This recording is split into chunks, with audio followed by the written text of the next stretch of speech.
ഈ പരിപാടി കേവല വിനോദത്തിനായി മാത്രം നിർമ്മിക്കപ്പെട്ടതാണ്. ഈ കഥയിൽ ചിത്രീകരിച്ചിരിക്കുന്ന കഥാപാത്രങ്ങൾ, അവരുടെ പേരുകൾ, സ്ഥലങ്ങൾ, സംഭവങ്ങൾ മുതലായവയെല്ലാം സാങ്കല്പിക മാത്രം ആയതിനാൽ ജീവിച്ചിരിക്കുന്നവരോ മരിച്ചവരോ യാതൊന്നുമായി ഇവയ്ക്ക് യാതൊരു ബന്ധവുമില്ല. ഏതെങ്കിലും തരത്തിലുള്ള സാമ്യം തോന്നുന്നുണ്ടെങ്കിൽ അത് തികച്ചും യാദൃശ്ചികം മാത്രം.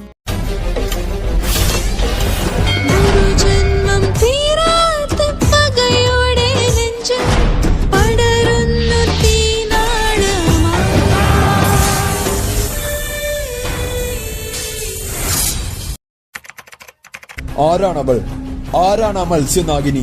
രാവിലെ തന്നെ ഒരു ദുസ്വപ്നം കണ്ടാണ് പ്രാർത്ഥന എഴുന്നേൽക്കുന്നത്. ജീവനച്ചാ, പ്രാർത്ഥനയുടെ ശബ്ദം കേട്ടതും ജീവനും ഒന്ന് ഭയന്നു. എന്താ മോളെ എന്ന് ചോദിച്ച് ജീവൻ ഹാളിലേക്ക് വന്നതും പ്രാർത്ഥന ഓടിപ്പോയി ജീവനെ കെട്ടിപ്പിടിച്ചു. അപ്പോൾ ജീവൻ ചോദിച്ചു, ഓ, ഇന്ന് നീ ആ സ്വപ്നം കണ്ടല്ലേ? അതോ ഇനി വേറെ വല്ലതുമാണോ? പ്രാർത്ഥന ഒന്ന് നടുങ്ങി. ഇല്ലച്ചാ, ഈ സ്വപ്നം ഇതെന്റെ ഉറക്കം വല്ലാതെ കെടുത്തുന്നു. എന്തോ എവിടെയൊക്കെയോ പ്രശ്നം പോലെ. എനിക്ക് എത്രയും വേഗം നാട്ടിലേക്ക് പോകണം ജീവനച്ച. ശിവഭഗവാനെ, എന്താ ഇത്? എന്റെ സ്വപ്നങ്ങളിൽ ഈ മത്സ്യങ്ങൾ എന്നെ കൊത്തി വലിക്കും പോലെയും പാമ്പുകൾ എന്നെ ചുറ്റി വരിയും പോലെയും ഒക്കെ കാണുന്നത്. എന്തൊക്കെയാ ഈ സംഭവിക്കുന്നത്? കഴിഞ്ഞ ഈ ഒരു മാസമായി ഇതുതന്നെയല്ലേ ഞാൻ സ്ഥിരമായി കാണാറ്? പ്രാർത്ഥന ജീവനോടായി പറഞ്ഞു. ജീവൻ പെട്ടെന്ന് മനസ്സിലോർത്തു, ഒരിക്കലും നീ നാട്ടിലേക്ക് പോകരുതെന്നത് എന്റെയും കൂടി വാശിയാണ് മോളെ. കാരണം നീ നാട്ടിലെത്തിയാൽ നീ അല്ലാതെയാകും. നിന്നെ മത്സ്യലോകം അവരുടേതാക്കി മാറ്റും. ഈ സത്യം എനിക്കറിയാം. നീ ഒരു മത്സ്യകനികയുടെ മകളാണ്. പക്ഷേ ഈ ജീവനച്ഛൻ നിന്നെ നാട്ടിലേക്ക് വിടില്ല. പെട്ടെന്ന് ജീവൻ ദേഷ്യപ്പെട്ടു. നീ എന്തിനാ പ്രാർത്ഥന എന്നും ഇങ്ങനെ നാട്ടിൽ പോകണമെന്ന് പറഞ്ഞ് വാശി പിടിക്കുന്നത്? പോകണ്ടെന്ന് പറഞ്ഞാൽ പോകണ്ട, അത്ര തന്നെ. ഇനി മേലാൽ ഈ വീട്ടിൽ അതിനെക്കുറിച്ചൊരു സംസാരം വേണ്ട.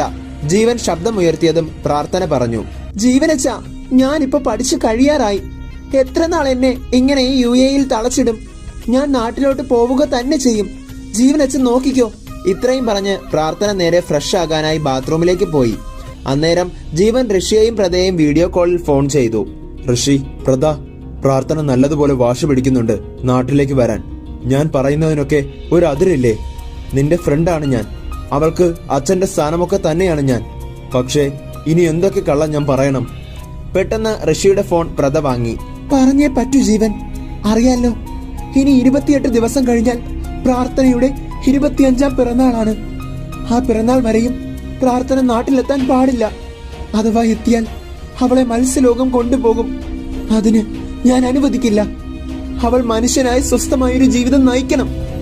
അവളുടെ 25ാം പിറന്നാളിന്റെ അന്ന് കൂടി കഴിഞ്ഞാൽ പിന്നെ അവൾ നാട്ടിൽ വന്നാലും പ്രശ്നമില്ല. പിന്നെ ഒരിക്കലും എന്റെ മോൾ മത്സ്യകനികയാകില്ല. ജീവൻ, ഞാൻ പറയുന്നതൊന്ന് കേൾക്ക്. എന്ത് ചെയ്തിട്ടായാലും ശരി തന്നെ, പ്രാർത്ഥന ഇങ്ങോട്ടേക്ക് വരാതെ ജീവൻ തടഞ്ഞേ പറ്റൂ.